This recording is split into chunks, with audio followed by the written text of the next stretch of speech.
नमस्कार. श्री भास्कर अनंत लिमये लिखित सद्गुरू श्री ब्रह्मानंद महाराज बेलधडीकर यांचं चरित्र आपण वाचत आहोत.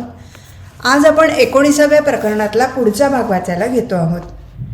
श्री होसूर मास्तर यांनी श्री ब्रह्मानंद महाराजांच्या जे कानडी चरित्रात लिहिले आहे त्यात या उत्सवासंबंधी जे वर्णन केले आहे त्यात या समारंभाची एकंदर व्यवस्था पाहता राजर्षी विश्वामित्र ब्रह्मर्षी वशिष्ठांकडे गेल्यावेळी कामधेनूच्या साह्याने त्यांच्या ठेवलेल्या व्यवस्थेची अथवा छत्रपती शिवप्रभू ससैन्य अकस्मात श्री समर्थ रामदासांच्या भेटीस गेल्यावेळी त्यांनी अष्टसिद्धीच्या साह्याने त्यांच्या ठेवलेल्या व्यवस्थेची आठवण श्री ब्रह्मानंद गुरूंनी आरंभलेला समारंभ, त्यातील स्वच्छता, त्यातील शिस्त, त्यावेळेचं अन्नदान हे पाहून झाल्याशिवाय राहत नसे.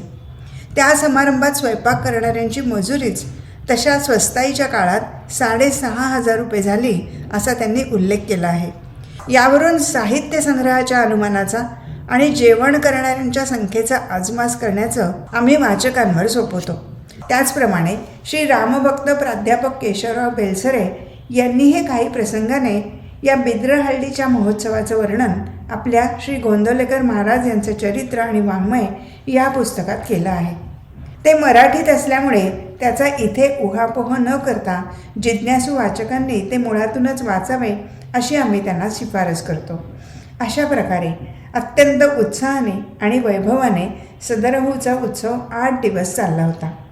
उत्सवाच्या 5व्या दिवशी मध्यान्ह पुराण संपताच श्री गुरूंनी श्रीमन महाराजांची पूजा आणि नैवेद्य आरती संपवली. पानं मांडली गेली. ब्राह्मण सुहासिनी पानावर बसल्या.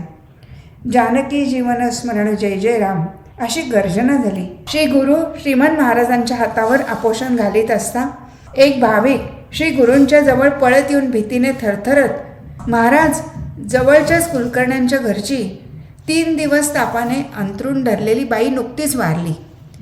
ब्राह्मण भोजनात विघ्न आले असे सांगू लागला.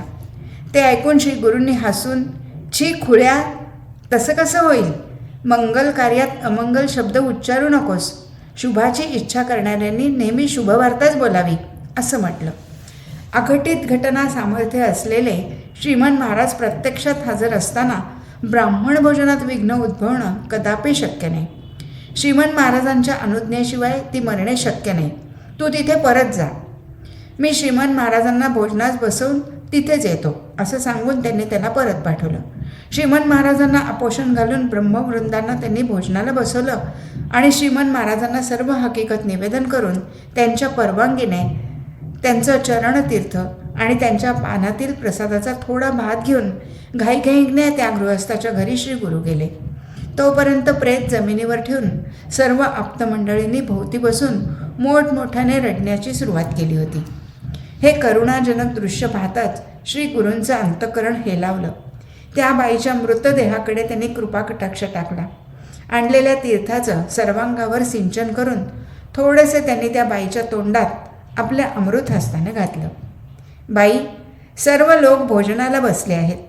श्रीमन महाराजांनी परत येण्यासाठी तुला निरोप दिला आहे, तरी लवकर उठ असं म्हटलं मात्र लगेच त्या बाईच्या शरीरातून प्राणवायूने संचार केला. ती बाई श्वासोश्वास करू लागली. सर्व लोकांना भिवू नका, श्रीमन महाराजांच्या कृपेने विघ्न टळलंय. श्रीमन महाराजांचं स्मरण करा असं अभय देऊन तिथल्या एकाला पाकशाळेत जाऊन 1 शेर तांदूळाचा भात, 1 तांब्याभर ताक लवकर घेऊन यायला सांगितलं. त्याने ते आणल्याबरोबर आणलेला प्रसादाचा भात त्यात मिसळून सर्व कालवून त्या बाईला सावकाश उठवून धरून बसवून आपल्या अमृत हस्तानं तिचं तोंड उघडून 2 घास तिच्या तोंडात घातले. प्रथम ते अन्न तिच्या पोटात जाईना. ते पाहून आपल्या हाताच्या बोटांनी ते ढकलून घशातून खाली घालवलं. अशा तऱ्हेने 5-6 घास पोटात जाताच पंचप्राण परत आले. तिने डोळे उघडले. समोर असलेली श्री गुरूंची हसतमुख मूर्ती दृष्टीला पडताच तिने हात जोडले आणि कृतज्ञता व्यक्त केली. श्री गुरूंनी कालवलेल्या ताकभाताचं पातेलं पुढे ठेवून तो भात खायला सांगताच ती पातेल्याजवळ सरकत गेली. तिने 2 घास खाल्ले आणि त्यात मीठ नाही असं सांगून ते मागून घेतलं. नंतर श्री महाराजांच्या कृपेने अरिष्ट टळलं असं तेथील लोकांना सांगून ते पंक्तीत आले आणि कोणतंही विघ्न राहिलेलं नाही. स्वस्थ चित्ताने भोजन करा. आज इच्छा भोजन आहे. पाहिजे असेल ते पक्वान मागून घ्या असं सर्व पंक्तीत हिंडून त्यांनी सांगितलं आणि सर्वांना 1-1 रुपये दक्षिणा दिली आणि असंख्य गोरगरिबांना वस्त्रे दिली. या घटनेचं सूक्ष्म निरीक्षण केल्यास मृतबाई जिवंत कशी झाली असा प्रश्न स्वाभाविक उद्भवतो. आस्तिक लोक त्याचे श्रेय श्री गुरूंच्या कृपाकटाक्षाला देतील, तर कोणी श्री गुरूंच्या श्रीमंत महाराजांच्या ठायी वसत असलेल्या अचल गुरुभक्तीच्या बळाला देतील, तर कोणी श्री सद्गुरुनाथांच्या चरणतीर्थ प्रसादाला देतील. श्री गुरु हे घडवून आणण्यास असमर्थ होते असे नव्हे, तर आपले गुरु श्रीमंत महाराज समक्षात हजर असताना स्वतःच्या सामर्थ्यावर असले चमत्कार करणे म्हणजे आपल्या गुरुचा अधिक्षेप करण्यासारखं होईल. त्यांचा अवमान होऊ नये आणि स्वतंत्र बाण्याने वागू लागल्यास अंगी ताठा येईल, तो यायला अवसर मिळू नये म्हणून सदैव प्रत्येक गोष्ट श्रीमंत महाराजांच्या अनुज्ञे वाचून करायची नाही असा त्यांचा दंडक होता. हेच सत्शिष्याचं श्रेष्ठ लक्षण होय. नास्तिक ते नास्तिकच, त्यांचा विचार करण्याचं कारण नाही. गुरुबंधूंनो, तो सोहळा पाहण्याचं भाग्य ज्याला लाभलं असेल, त्यात भाग घ्यायची संधी ज्याला मिळाली असेल, अमृतवाणीने चालणारं निरूपण ज्यांच्या कर्णरंध्री शिरलं असेल, श्रीमंत महाराजांचा अनुग्रह आणि सहवास ज्यांना लाभला असेल, ते खरोखर धन्य होत, पुण्य होत. श्रीमंत महाराजांचं हे रोज निरूपण होत असे, ते ऐकून पुष्कळ साधकांचा सकल संशय आपोआप निवारले गेले. त्या निरूपणाच्या श्रवणाने पुष्कळांना आपोआप सन्मार्गाची माहिती झाली. त्यांच्या उपदेशाचं सार थोडक्यात खालीलप्रमाणे आहे. श्रीरामावर अवश्य भक्ती असावी, पण ती सहेतुक नसावी. दिवसाकाठचा जास्तीत जास्त वेळ त्यांच्या नामस्मरणात घालवावा. कलियुगात भगवंताची कृपा संपादन करण्याचं सुलभ साधन म्हणजे भगवंताचं नाम. भगवंताच्या अनुसंधानात सदा असावं, व्यर्थ काळ घालवू नये. संसार म्हटला की तापत्रय आलाच, सुखाचा अभावच असायचा. असले रंजले गांजलेलेच साधू संतांचा अनुग्रह घेण्यासाठी फार धडपडतात. असे लोक, तसेच पिशाच्च पीडाबाधित लोक आणि रोगजर्जर लोक श्रीमंत महाराजांना घेराव घालून उपायांच्या अपेक्षेने बसत असत. श्रीमंत महाराजही कल्पतरूप्रमाणे सर्वांचे समाधान करत असत. अशा प्रकारे आठवडा बिद्रहळ्ळीत घालून श्रीमंत महाराज तेथून निघून रामनवमीला हुबळीला आले.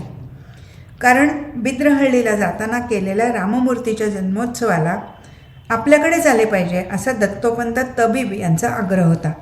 त्याप्रमाणे हुबळीत जन्मोत्सव साजरा करून श्रीमंत महाराज एकादशीच्या दिवशी संध्याकाळी कुर्तकोटीला गेले. श्री महाभागवताच्या उपनयन समारंभासाठी ते तिथे गेले होते. त्रयोदशीला उपनयन होताच चतुर्दशीच्या दिवशी श्री गुरूंच्या विनंतीवरून ते हनुमान जयंतीसाठी श्री क्षेत्र बेलधडीला गेले. श्रीमंत महाराजांना वर उल्लेखल्याप्रमाणे श्री रामनवमी उत्सवात हुबळीला जायचं असल्यामुळे बिद्रहळ्ळी समारंभाची सांगता होईपर्यंत ते तिथे राहिले नाहीत. श्री ब्रह्मानंद गुरूंनी बिद्रहळ्ळी येथील श्री रामनामजप यज्ञ महोत्सव चैत्र शुद्ध दशमी रोजी संपवला आणि एकादशीला मोठ्या थाटाने तुंगभद्रा नदीत अवभृत स्नानाचा सोहळा पार पाडला. सगळ्या ब्राह्मणांना फल तांबूल दक्षिणा दिली. सुवासिनींना लुगडे आणि खण दिला. गोरगरिबांना ज्याच्या त्याच्या इच्छेप्रमाणे द्रव्य, वस्त्र, धान्य वगैरे देऊन सर्वांना संतुष्ट केलं आणि श्रीमंत महाराजांना बेलधडी येथील हनुमान जयंतीचं आमंत्रण दिलं असल्यामुळे ते शिष्य परिवारासह बेलधडीला येण्यापूर्वी श्री गुरु उरलेल्या सर्व सामुग्रीसह श्रीमंत महाराजांच्या आगमनापूर्वीच बेलधडीला येऊन त्यांची वाट पाहत बसले. श्रीमंत महाराज बेलधडीत 8 दिवस होते.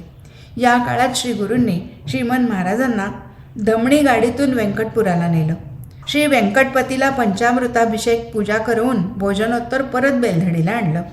या सफरीत श्री गुरूंनी श्रीमंत महाराजांना श्री क्षेत्र व्यंकटपूरचा सर्व पूर्व वृत्तांत साद्यंत कथन केला आणि त्या मंदिराचा जीर्णोद्धार करण्याची अनुज्ञा मिळवली.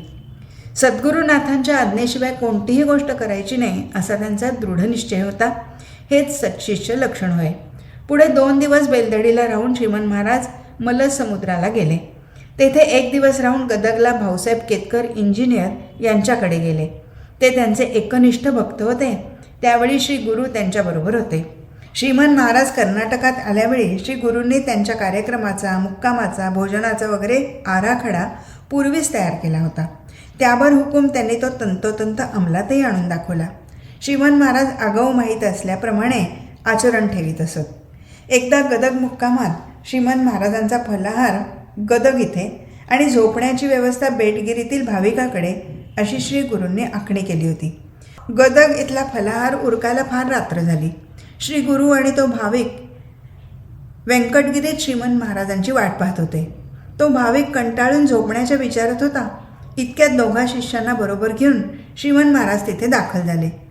त्यांना गदगलाही मुक्काम करता आला असता, पण शिष्याची इच्छा मोडायची नाही या ऐक्याच्या भावनेनेच ते बेटगिरीला आले. गुरु शिष्यांची मनोमनी पटणारी साक्ष सामान्य जनांना कशी समजणार. श्रीमंत महाराज गदग बेटगिरी इथे 4-6 दिवस राहिले. त्या मुक्कामात लंकुडीच्या एका भाविकाच्या आमंत्रणावरून ते 1 दिवस तिथे जाऊन आले. तसेच बिसरहळ्ळी देसायांच्या प्रार्थनेनुसार 400-500 लोकांच्या शिष्य परिवारासह जाऊन 2 दिवस तिथे मुक्काम करून आले. पुढे चिक्कहंदीगोळ, होंबळ, यावगल वगैरे गावी जाऊन विजापूर मार्गे ते सोलापूरला गेले. तिथे भाऊसाहेब जवळकीकर नावाच्या भक्ताने मंदिर बांधलं होतं.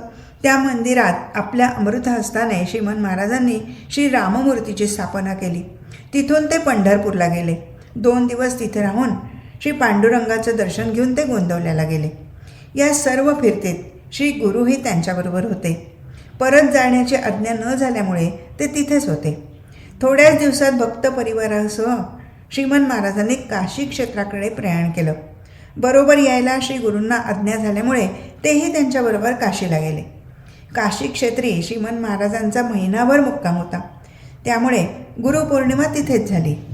त्या दिवशी श्रीमंत महाराजांना सुवासिक तेल लावून उष्ण गंगोदकाने अभ्यंग स्नान घालून सर्व भक्तांनी अभिषेक केला.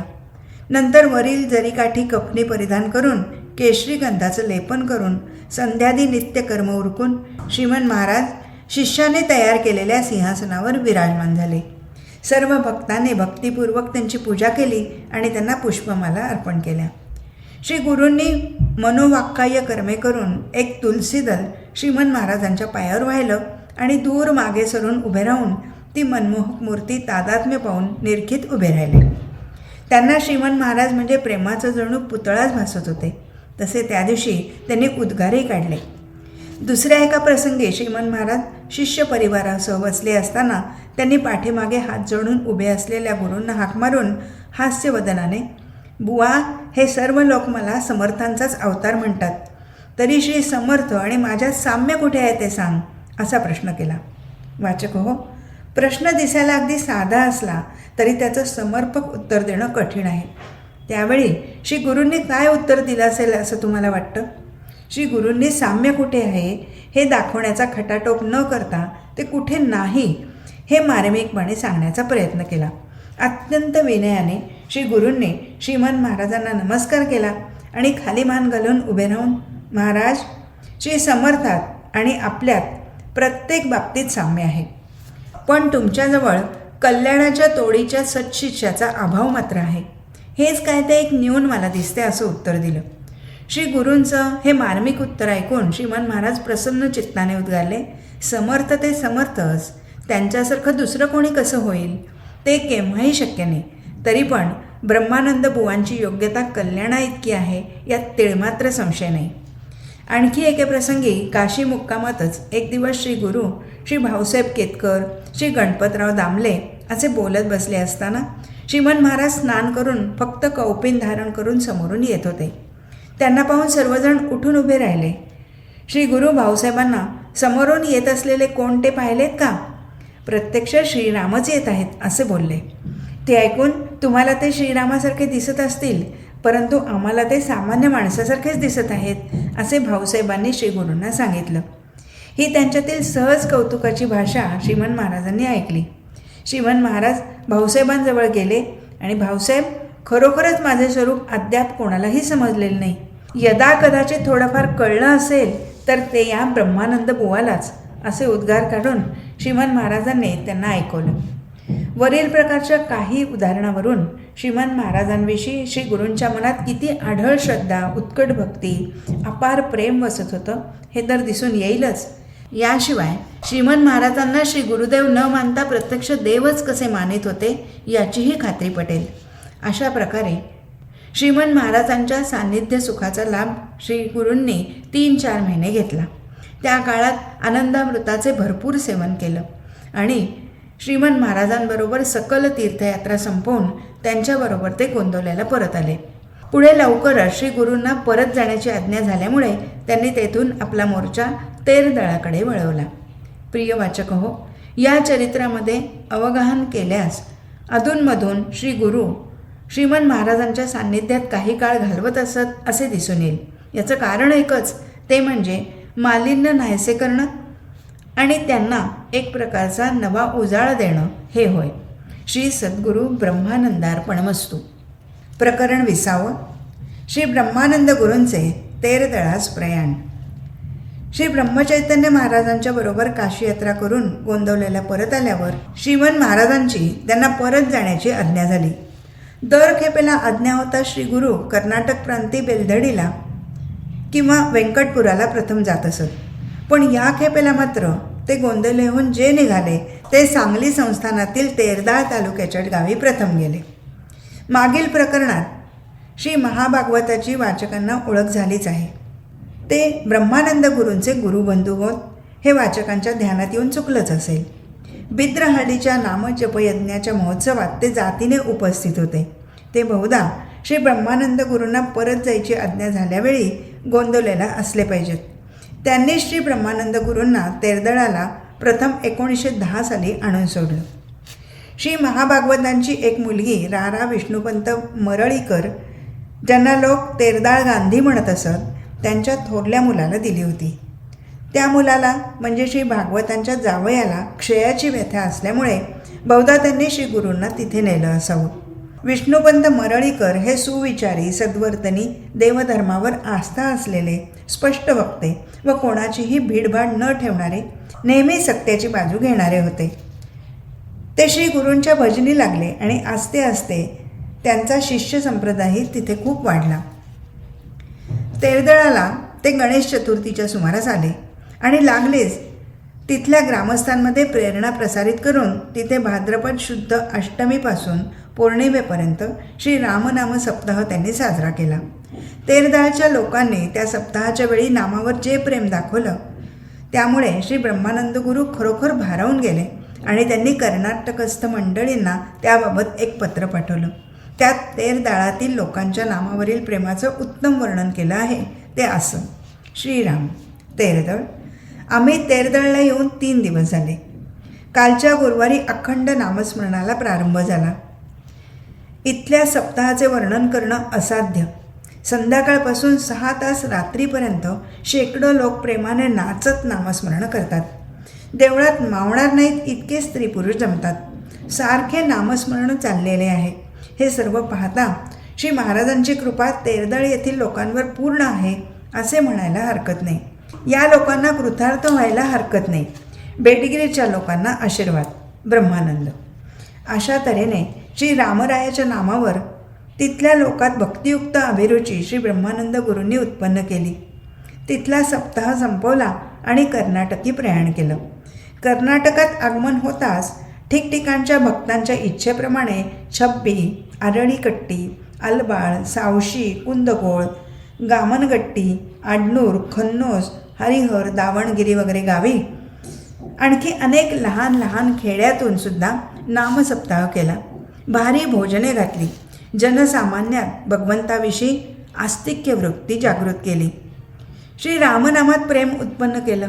अशा रीतीने सुमारे 1 वर्षाचा काळ या खटाटोपात श्री गुरूंनी व्यतीत केला असेल नसेल, तोच तेरदळाच्या भाविक भक्तांनी श्री रामनाम तारक जपयज्ञ आपल्या गावी झाला पाहिजे असा आग्रह धरल्यामुळे श्री गुरूंनी तो तिथेच करायचा निश्चय केला. कोणतेही महत्त्वाचं सत्कार्य हाती घेण्यापूर्वी श्रीमन महाराजांच्या चरणी ते निवेदन करून त्यांची अनुज्ञा घेण्याचा श्री गुरूंचा दंडक असल्याचं वाचकांना आत्तापर्यंत ज्ञात होऊन चुकलंच आहे.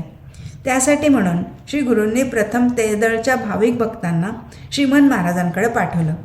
त्या भाविक भक्तांनी गोंदवल्याला जाऊन श्रीमन महाराजांचं दर्शन घेऊन आपली मनीषा त्यांच्यापुढे व्यक्त केली. ते ऐकता श्रीमन महाराजांचं चित्त प्रसन्न झालं.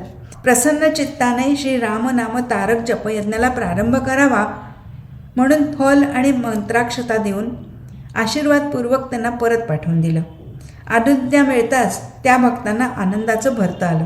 परत येऊन त्यांनी ब्रह्मानंद गुरूंना सर्व वृत्तांत कथन केला आणि बरोबर आणलेले फळ आणि मंत्राक्षता श्री गुरूंना समर्पण केल्या. आपल्या गुरु महाराजांची आज्ञा होऊन आशीर्वाद मिळताच श्री गुरूंनी कार्यारंभाला बिलकुल विलंब लावला नाही. तात्काळ त्यांनी सगळीकडे कळवण्याची व्यवस्था केली. श्री शके 1832 साधारण नाम संवत्सराच्या भाद्रपद शुद्ध अष्टमीच्या दिवशी श्रीमंत महाराजांच्या पादुकांवर अभिषेक करून पादुकांना आरती करून श्री रामनाम सप्ताहाला प्रारंभ केला. तेरदळ गावच्या वेशीत असलेल्या विशाल दत्त मंदिरात प्रारंभ केला. ठिकठिकाणच्या भाविक भक्तांना आमंत्रणं पाठवून बोलावून घेण्यात आलं.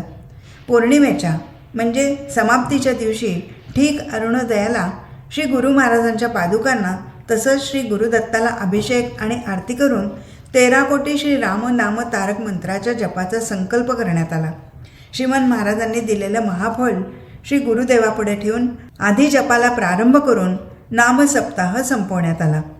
तेरदाळ ग्रामी श्रीमंत महाराजांकडून अनुग्रह घेतलेले सुमारे 20 लोक तिथे उपस्थित होते. जपसंख्येसाठी परगावहूनही मंडळी जमवली गेली होती. या सर्वांची राहण्याची आणि जेवणाची व्यवस्था शिरस्त्याप्रमाणे उत्तम रीतीने करण्यात आली होती. श्री रामसंस्थान बेलधडी इथे अनुसरल्या जाणाऱ्या भजनी पद्धतीप्रमाणे दररोज सर्व कार्यक्रमाची प्रथा श्री गुरूंनी सुरू करून दिली. श्री रामरायाची उपासना फार मोठ्या प्रमाणात होऊ लागली. त्या समयी श्री गुरूंच्या सुखसान्निध्यात असणाऱ्या लोकांना पारच नव्हता.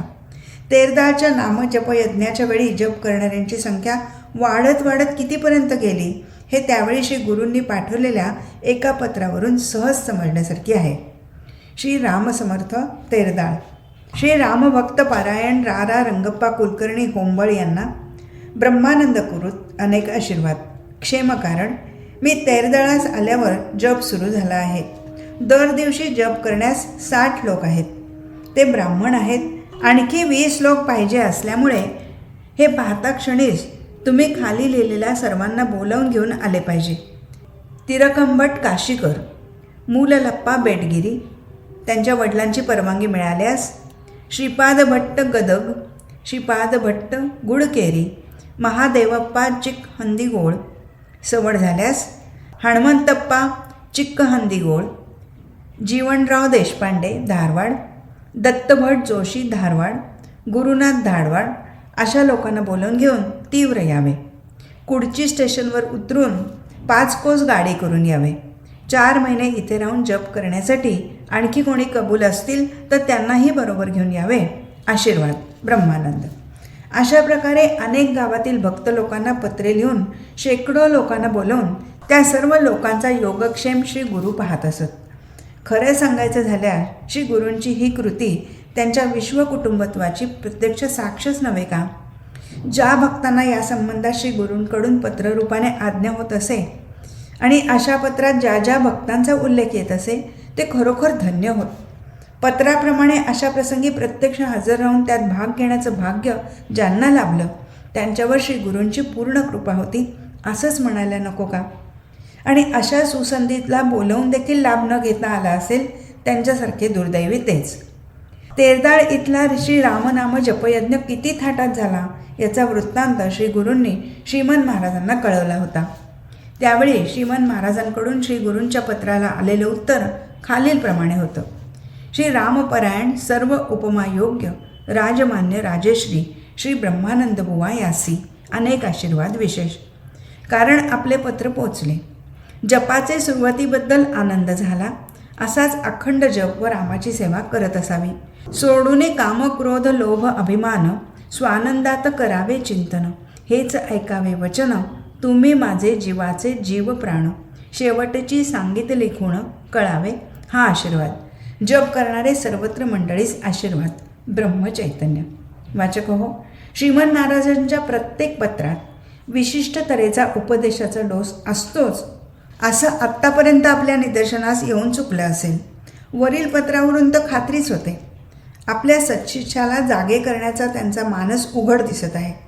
मग श्री गुरूंनी पाठवलेला वृत्तांत वाचून त्यांना त्यात श्री गुरूंच्या ठायी अभिमानाची छटा दिसून आली की तसा तो उद्भवेल अशी शंका वाटली ईश्वर जाणे. पण पत्र मात्र जितक्या कळकळीनं गीतेत भगवंताने अर्जुनाला तू माझा सखा आहेस म्हणून मी हे रहस्य तुला सांगतो असं म्हणून सांगितलं आहे, तितक्याच कळकळीनं तू माझा प्राण आहेस असं बजावून लिहिलेलं दिसतं. असो, प्रतिदिनी जप करणाऱ्यांची संख्या वाढतच राहिली, त्यामुळे अल्पावधीतच ती पूर्ण होत आली. नरगुंच्या आणि बिद्रहळ्ळीच्या नामजप यज्ञाच्या सांगतेला श्रीमंत महाराजांना बोलवून त्यांच्या अधिष्ठानाखाली सांगता करण्यात आली. तसंच ह्या खेपेलाही घडावं अशी श्री गुरूंची इच्छा होती. म्हणून त्याने अनेक भक्तांना श्रीमंत महाराजांना आमंत्रण देण्यासाठी गोंदवलेला पाठवलं. अनेक अडचणींमुळे आणि श्रीमंत महाराजांच्या देहाच्या अनारोग्यामुळे त्यांना यावेळी येणं झालं नाही. जपसंख्येच्या पूर्ततेनंतर श्रीमंत महाराज सांगता उत्सवाला आज येतील उद्या येतील म्हणून तब्बल वर्षभर लोकांनी आणि श्री गुरूंनी त्यांची वाट पाहिली. ते येऊ शकले नाहीत.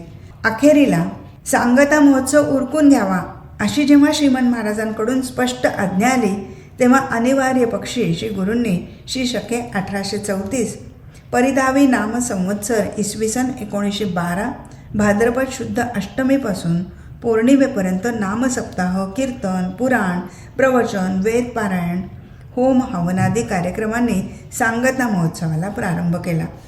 दररोज 4-5 हजारापर्यंत ब्राह्मण सुवासिनींना भोजन होत होतं. एवढंच नव्हे तर अंत्यजासह उरलेल्या सर्व जाती जमातींचे लोक श्री गुरूंच्या अमृततुल्य प्रसाद अन्नाने अकंठ तृप्त होत असत. अद्याप देखील ते लोक श्री गुरूंचा महिमा मनसोक्त वर्णन करतात. या समारंभाचं वैशिष्ट्य म्हणजे या समारंभाला काही तेलंगणातील ब्राह्मण उपस्थित झाले होते हे होय. 13 कोटी रामनाम जपयज्ञ आणि त्यांचा सांगता महोत्सव श्री गुरूंनी तेरदळात पौर्णिमेपर्यंत अतिशय थाटाने पार पडला आणि त्याच दिवशी श्रीमंत महाराजांच्या पादुका शृंगारलेल्या पालखीत ठेवून हजारो स्त्री पुरुषांसमवेत वाद्य वैभवात भजन करीत श्री गुरूंनी जवळच्या हळीगळी गावी कृष्णा नदीत अवभृत स्नान केलं.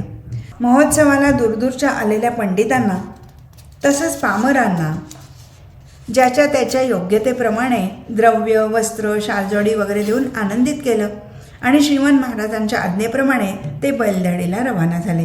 त्यावेळच्या स्वस्ताईच्या दिवसातही 8,000 रुपये खर्च झाला म्हणतात. तेरदळ गावी श्री गुरूंनी प्रथम 1909 साली पदार्पण केलं. लागलीच तिथल्या लोकांकडून एक श्री रामनाम सप्ताह करवला. तेथील लोकांवर अशी मोहिनी घातली की 1 वर्षाच्या आत श्री रामनाम तारक जपयज्ञ आपल्या गावी करावा अशी लालसा त्यांच्यात निर्माण झाली. श्रीमंत महाराजांची अनुज्ञा मिळवून कार्याला आरंभ झाला आणि मोठ्या थाटाने सांगताही झाली. यावरून या जगात जी महत्कार्ये घडतात ती महानुभावांच्या प्रेरणेनेच घडतात असे म्हणायला प्रत्यवाय नाही. श्री गुरु तर राजे महाराजांनाही घडवून आणण्यास आणि पार पाडण्याला दुर्घट अशी महत्कार्ये केवळ आपल्या सद्गुरुनाथांच्या कृपाबळावर त्यांच्याच आज्ञेनुसार सहज लीलेने पार पडत असत हे स्पष्टच म्हणावेसे वाटते. आतापर्यंतच्या श्री गुरूंच्या चरित्राच्या विवेचनावरून श्री गुरूंची शिकवण उपदेशावर केवळ आधारलेली नव्हती, तर ती त्यांच्या उच्चतम वागणुकीच्या प्रात्यक्षिक आचरणावर आधारित होती हे सूज्ञ वाचकांच्या ध्यानी आलेच असेल. आपल्या सद्गुरुनाथांच्या सान्निध्यात कसं वागलं पाहिजे हे श्री गुरूंच्या गोंदवलेच्या मुक्कामात अगर श्रीमंत महाराजांसमवेत इतर ठिकाणच्या त्यांच्या मुक्कामातील वागणुकीवरून इतर लोकांना स्पष्टपणे दुर्गोचर होत असे. श्री सद्गुरुनाथांच्या घरची सर्व कामं करण्यास श्री गुरु कंबर कसून तयार असत. श्री गुरूंचा शब्द छेडणारे त्यांचे हजारो शिष्य अवतीभोवती असले तरी श्रीमंत महाराजांचे पादप्रक्षालन, मुखप्रक्षालन यासाठी श्री गुरु स्वतः तापवलेले ऊन पाणी घेऊन सदैव उभे असत. सूर्योदयापूर्वी स्नान आटोपून श्रीमंत महाराजांच्या शय्यास्थानाच्या दरवाजाबाहेर दर्शनासाठी नम्रपणे हात जोडून ते उभे असत. श्री रामरायाच्या उपासनेचा क्रम आपण स्वतः प्रथम आचरणात आणून त्या जोरावर सर्वांना श्री रामनामाला लावत असत. अशा प्रकारे त्यांनी लोकसंग्रहाचं काम तर केलंच. एवढंच नव्हे तर त्या निमित्ताने त्यांनी कर्नाटकात संपूर्ण आणि महाराष्ट्रातही थोडाफार संचार करून तो भाग पवित्र केला. त्यानंतर सद्गुरुनाथांच्या आज्ञेनुसार श्री गुरु बेलदडीला गेले आणि त्यांनी श्री व्यंकटेशाचा जीर्णोद्धार करण्याचा निश्चय केला. शके 1834 साली प्रथमच आश्विन शुद्ध प्रतिपदेपासून विजयादशमीपर्यंतच्या नवरात्राच्या उत्सवाला प्रारंभ केला. अवघ्या 10-12 लोकांना बरोबर घेऊन अल्प प्रमाणात त्यांनी तो पार पाडला. कारण सखूबाईच्या लहान खोलीखेरीज आणि महाद्वाराखेरीज तिथं काहीच नव्हतं. खोलीसभोवती एक मंडप उभारून काम भागवण्यात आलं. तरी देखील उत्सवाच्या शेवटच्या दिवशी सुमारे 200 लोक जमले होते. याच विजयादशमीला श्री गुरूंनी श्री व्यंकटपतीच्या झोपडीवजा असलेल्या देवळाच्या गाभाऱ्याच्या बांधणीचा मुहूर्त करून जीर्णोद्धाराच्या कामाला सुरुवात केली. शके 1835चा श्री रामनवमी उत्सव इथेच पार पडला. तो मोठ्या थाटाने झाला. पण पुढे ज्येष्ठ महिन्यात श्रीमन महाराजांच्या आज्ञेवरून त्यांना श्रीमन महाराजांकडे पंढरपूरला जावं लागलं. श्री सद्गुरू ब्रह्मानंदार्पणमस्तु. आज इथेच थांबू. हरिओम तत्सत.